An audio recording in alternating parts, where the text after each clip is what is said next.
পিতৃদিবস। আজকে নাকি পিতৃদিবস। শুনল সাহেব ছেলে, গাড়ি হাঁকিয়ে বৃদ্ধাশ্রমে ছুটল সাত সকালে। পৌঁছে ছোটে বাবার কেবিন, ছেলের ভীষণ তাড়া। বাবা হঠাৎ ছেলেকে দেখে খুবই আত্মহারা। এগিয়ে এসে সুধান বাবা, কেমন আছিস খোকা?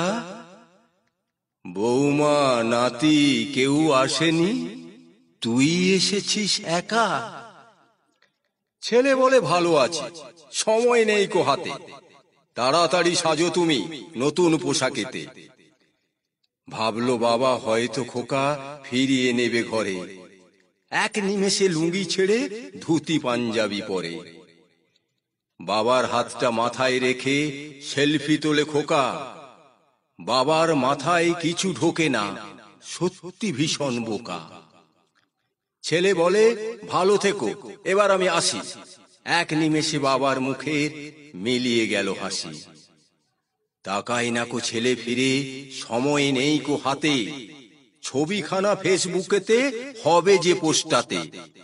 লাইক কমেন্ট সারাটা দিন আসবে ক্রমে ক্রমে, কে জানছে খোকার বাবা আছেন বৃদ্ধাশ্রমে।